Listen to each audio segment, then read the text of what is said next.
Boa noite, hoje é dia 14 de julho e vamos para o nosso devocional do dia em que eu leio Manhã e Noite de Charles Spurgeon. Mas antes, vamos começar com a nossa oração. Jesus, Pai querido, que o Senhor esteja presente do começo ao fim deste devocional, que o Senhor traga para essa live todos que precisam ouvir essas reflexões sobre a sua palavra que se encontra em Êxodo, capítulo 20, versículo 25, e Mateus, capítulo 28, versículo 1. Espírito Santo, se for necessário que o Senhor coloque em minha boca qualquer palavra para esse devocional. Agradeço por estar conosco nesse dia. Amém, amém, amém. Bom, vamos lá para o nosso devocional do dia. Cenário diferente, porque eu estou em Votuporanga, na cidade dos meus avós paternos. Então esse vai ser o cenário do devocional de hoje, terça-feira, até sexta-feira. Então vamos lá, começando lendo a introdução do segundo livro de Moisés, chamado Gênesis, chamado Êxodo. Circunstância da escrita. O livro de Êxodo não registra quem é o seu autor. Há referências a ocasiões em que Moisés fez um registro escrito dos eventos que ocorreram e do que Deus falou. O livro também contém referências à preservação e transmissão de informações, juntamente com outros 4 livros do Pentateuco. Há muito tempo o Êxodo vem sendo considerado uma obra de Moisés. Ele pode ter escrito Êxodo a qualquer momento dentro de um intervalo de 40 anos, depois que os israelitas terminaram de construir e dedicar o tabernáculo no Monte Sinai. No início de seu segundo ano após a saída do Egito, em 1445 a.C., e antes de sua morte na terra de Moabe, cerca de 1406 a.C. Êxodo retorna à narrativa do final de Gênesis, que termina com a morte de José em torno de 1805 a.C. Rapidamente, o livro nos leva para 300 anos à frente, para um tempo quais as circunstâncias dos descendentes de Jacó sofrem uma mudança no Egito. Os israelitas estavam servindo como escravos durante a 18ª dinastia do Egito, provavelmente durante o tempo dos faraós Tutemes I e Amenófis II. Os escravos hebreus experimentaram uma libertação milagrosa pela mão de Deus através de seu servo líder Moisés. A escravidão dos israelitas terminou em 1446 a.C. O livro de Êxodo registra os eventos por ocasião do Êxodo e do primeiro ano dos israelitas no deserto, incluindo o recebimento da lei. A data do Êxodo é objetivo de contestação. Há evidências bíblicas que indicam o ano 1446 a.C. 1 Reis, capítulo 6, versículo 1, afirma que o êxodo ocorreu 480 anos antes do 4º ano de Salomão como rei, dado estabelecido por evidências bíblicas combinadas com a cronologia síria, chegando ao ano 966 a.C. Em Juízes, capítulo 11, versículo 26, Jefeté diz que Israel está vivendo em regiões na Palestina por 300 anos. Jefeté viveu por volta de 1100 a.C., portanto, o fim provável da jornada do deserto ocorreu por volta de 1400 a.C. Contribuição para a Bíblia. Êxodo fornece o ponto alto de uma história redentora no Antigo Testamento. Muitos padrões e conceitos de Êxodo recebem atenção, desenvolvimento adicional e cumprimento em outros lugares nas Escrituras, especialmente na obra passada, presente e futura do Senhor Jesus. Essas incluem resgate da opressão, provisão de sustento, fidelidade de Deus às suas promessas, autorrevelação, conhecimento de Deus a partir de suas ações, presença de Deus, sua glória, esforços necessários para a preservação do conhecimento a respeito dele, uma nova identidade para a pessoa que se baseia nas ações de Deus, provisão para a adoração, provisão para a vida em comunidade, conexão entre a reputação de Deus e sua relação com um grupo de pessoas, obediência e rebelião, intercessão e concessão do perdão. Estrutura. Êxodo é considerado uma parte da lei, porém traz-se mais de uma narrativa histórica do que de lei. O livro é estruturado em torno da vida e das viagens de Moisés, entre as narrativas do capítulo 1 ao 18 e do 32 ao 40 estão o estabelecimento dos pactos. no capítulo 19 e 24, e das leis relacionadas ao tabernáculo e ao sacerdote. Spurgeon, em Êxodo, a terra de Gozém era frutífera e os israelitas tinham sido muito favorecidos pelo rei egípcio. A maior parte deles, portanto, não pensava em deixar aquele país. Eles então resolveram se estabelecer ali permanentemente. A primeira coisa a ser feita era tornar os israelitas ansiosos para sair do Egito. Deus não expulsaria as pessoas para fora do Egito ou a arrastaria em correntes sem um consentimento espontâneo da parte delas. Elas a retiraria de lá de modo que saíssem dispostas a marchar com alegria e deleite, estando completamente cansadas do Egito e, portanto, regozijando-se em fugir dali. E essa é a introdução da Bíblia Spurgeon para o livro do Êxodo. Agora vamos ler o devocional da manhã. Se sobre ele manejares a tua ferramenta, profaná-lo-ás. Êxodo capítulo 20, versículo 25. O altar de Deus deveria ser construído com rochas não desbastadas, de modo que nelas nenhum tração de habilidade ou trabalho humano fosse visto. A sabedoria humana se deleita em ordenar e harmonizar as doutrinas da cruz, em um sistema mais artificial e mais adequado aos gostos depravados da natureza caída. Entretanto, em vez de aperfeiçoar o evangelho, a sabedoria carnal o polui até que ele se torne outro evangelho e de modo algum seja a verdade de Deus.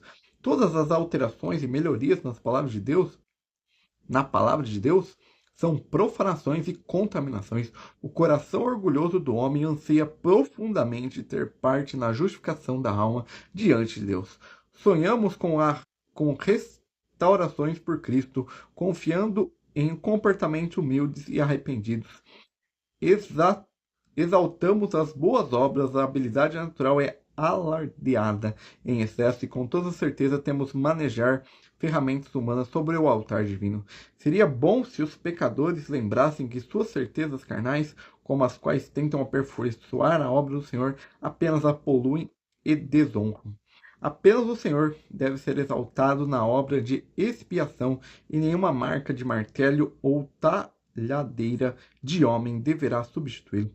Há uma blasfêmia inerente em buscar acrescentar algo no que Cristo Jesus, em seus momentos finais, declarou estar consumado ou aperfeiçoado, ou aperfeiçoar aquilo que o Senhor Jeová encontra total satisfação.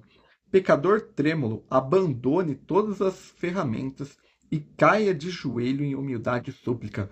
Aceite o Senhor Jesus como altar de sua expiação e descanse apenas nele. Muitos mestres podem extrair um alerta do texto dessa manhã com relação às doutrinas que acreditam.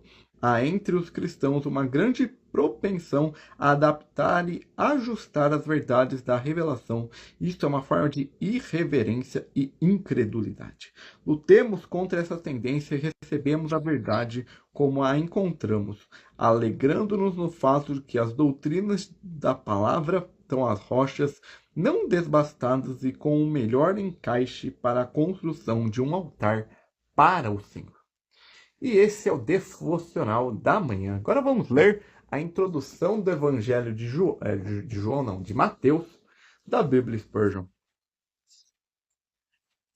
Mateus, que é o elo do Evangelho com o Velho Testamento. O Evangelho segundo Mateus, autor e período da escrita. Na maioria dos manuscritos, o título do primeiro livro do Novo Testamento é Evangelho segundo Mateus.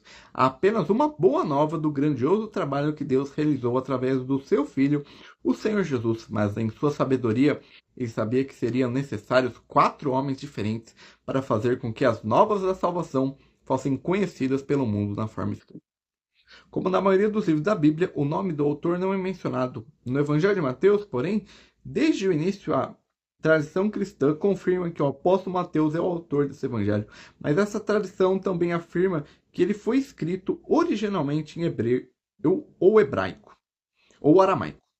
Papias escreve, Mateus escreveu essas palavras na linguagem hebraica, mas todo mundo as traduziu da maneira que podiam. A sua interpretação não é fácil e tem havido várias explicações. A visão mais recente dos estudiosos é que o Evangelho não foi escrito por Mateus e nem em hebreu nem em aramaico. Eles acreditam que o escritor não era o apóstolo e que escreveu o Evangelho em grego, e isso é baseado em duas fontes: no Evangelho de Marcos e na chamada fonte Q, que só existe em teoria. O motivo da suposição de que o apóstolo Mateus não teria escrito esse evangelho é que uma testemunha ocular não o faria dessa forma. Também é impensável que um apóstolo basearia seus escritos no trabalho de um não apóstolo como Marcos.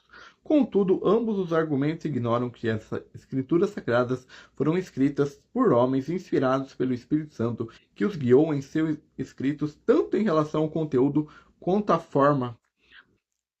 Por outro lado, é possível que no início houvesse um conjunto das palavras de Jesus em aramaico, mas isso permanece em teoria, se não forem confirmadas por achados de texto. Os escritos do Evangelho de Mateus geralmente são vistos como um original no grego e não como uma tradução. O nome do autor Mateus é listado em todos os registros dos apóstolos em 7º ou 8º lugar. Os 3 evangelhos sinóticos, assim chamados devido à sua similaridade, nos contam sobre o seu chamado. Enquanto nessa ocasião Lucas o chama de Levi, o cobrador de impostos, e Marcos de Levi, filho de Alfeu, ele é chamado de Mateus somente em seu evangelho. Outro fato digno de observação é que só é chamado de Mateus o publicano na listagem de seu livro, no capítulo 10, versículo 3. O nome Mateus pode ser rastreado até vários nomes hebraicos: Matija, Matija, Matanja ou Matatai, os quais possuem o mesmo significado, presente de Deus. O Evangelho não contém qualquer detalhe sobre o tempo exato da escrita, portanto, as opiniões em relação a isto variam consideravelmente. Enquanto alguns pesquisadores acreditam que o Evangelho foi escrito após a destruição de Jerusalém, 70 d.C., outros acreditam que não há fatos que corroboram com isto, e eles o datam entre 60 e 70 d.C. O pai da igreja Irineu sugeriu que o Evangelho de Mateus foi escrito entre 61 e 66 depois de Cristo. Assunto e propósito dos escritos. O Evangelho segundo Mateus é o mais detalhado em seu formato, o mais claro dos 4 evangelhos. No entanto, essa não é a única razão para ter sido corretamente posicionado em primeiro lugar, mas também porque ele forma uma ligação entre o Velho e o Novo Testamento. O Evangelho de Mateus contém cerca de 70 citações do Velho Testamento, porém algumas delas apresentam poucas palavras. Um total de 30 citações do Velho Testamento é mencionado na verdade como tal. Coisas que aconteceram na vida do Senhor Jesus estão explicitamente descritas como cumprimento das profecias do Velho Testamento em 14 ocasiões. A intenção do Espírito Santo nesse Evangelho é declarado logo no primeiro verso. Jesus Cristo é o filho de Davi e filho de Abraão, e portanto o Messias, o prometido e legítimo rei de Israel, cumpridor de todas as profecias do Velho Testamento. Ao todo, o Senhor Jesus é chamado 8 vezes de filho de Davi. Relacionado a isso, há outra marca importante no Evangelho de Mateus, a frequente menção ao reino messiânico, ao qual é mencionado 50 vezes, considerando que é mais descrito em outras passagens como o reino de Deus. Mateus chama de 32 vezes de reino dos céus e usa a expressão o reino de Deus somente 5 vezes. O Evangelho de Mateus é organizado segundo o plano divino. Na primeira metade, o Senhor Jesus é exposto como rei de Israel e apresentado ao seu povo da terra. Essa parte termina no capítulo 12 com a sua rejeição. Os governantes de Israel rejeitam o seu rei. Na segunda metade, a partir do capítulo 13, é descrito o serviço do rei rejeitado, o qual agora não é restrito apenas a Israel, mas abrange também as nações pagãs. É nessa parte que a Assembleia ou Igreja de Deus, constituída de judeus ou gentios, é mencionado pela primeira vez pelo nome na Bíblia. O serviço de Cristo termina com seu sofrimento e morte, mas também com sua ressurreição e o envio dos apóstolos. Mateus não menciona a ascensão do Senhor aos céus. A estrutura do Evangelho é realçada pelos 5 grandes sermões de Cristo, quais sempre terminam com a mesma frase. E aconteceu que, concluindo Jesus esse discurso, as pessoas admiraram sua doutrina. No chamado Sermão do Monte, o Senhor proclama os princípios do reino dos céus. Quando enviou os 12 discípulos para o povo de Israel, o Senhor os instruiu como seus embaixadores. Nas parábolas do reino dos céus, ele explica que esse reino se desenvolveria em uma maneira nova e misteriosa devido à sua rejeição. Em seu quarto sermão, o Senhor Jesus apresenta os vários princípios para o comportamento pessoal e coletivo de seus fiéis. Em seu último grande sermão sobre os tempos finais, o Senhor Jesus explica aos discípulos o destino de Israel, da cristandade e das nações, naqueles tempos até a sua aparição em glória. Peculiaridades. O reino dos céus. O reino dos céus descreve o seu reinado sobre o mundo através do homem apontado por ele para esse propósito, Cristo Jesus. Os judeus estavam esperando esse reino com a libertação do jugo dos romanos. Portanto, o Evangelho de Mateus usa a expressão reino dos céus 32 vezes a fim de enfatizar que o início do reinado desse poder é no céu e não na terra. O reino dos céus tem o mesmo princípio que o reino de Deus, mas enfatiza o caráter celestial desse reino. O reino dos céus também é sempre visto no Evangelho de Mateus como algo futuro, isto é, começando a partir da ascensão do Senhor aos céus, ao passo que o reino de Deus também em Mateus é visto como já sendo presente. Muitas parábolas, as quais são usadas por Marcos e Lucas para explicar o reino de Deus, carregam o título Reino dos Céus em Mateus. Mateus menciona o reino dos céus em um total de 10 parábolas. O trigo e o joio, o grão de mostarda, o fermento, o tesouro no campo, a pérola de grande preço, a rede de pesca, o servo perverso, os trabalhadores na vinha, as bodas do cordeiro e as 10 virgens. A assembleia, no grego, eclésia. O Evangelho de Mateus é o único no qual a Assembleia do Novo Testamento é mencionada. Ele anunciou a fundação e a construção de sua Assembleia, na qual ele mesmo, apenas após o Messias ter sido rejeitado por seu povo na terra. A igreja começou no dia de Pentecostes, em Atos 2, e consiste em todos os crentes da presente dispensação da graça. Ela será levada para a casa do Pai no céu pelo próprio Senhor antes do julgamento no final dos tempos, a fim de estar com ele em sua glória para toda a eternidade.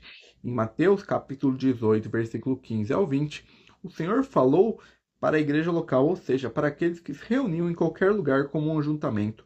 Em todas as questões sobre ordem e disciplina, o Senhor conferiu à Assembleia local a mais alta autoridade na terra, porque ele mesmo está no meio daqueles reunidos em seu nome. A Assembleia ainda não havia sido revelada no Velho Testamento. Ela pertence ao mistério de Deus, a qual apenas é revelado no Novo Testamento, após o Filho de Deus ter completado o trabalho de redenção e o Espírito Santo ter nascido para viver nos crentes. Conteúdo: uma visão geral. A gente vai ler sobre o capítulo 28. A ressurreição de Jesus e a comissão de seus discípulos.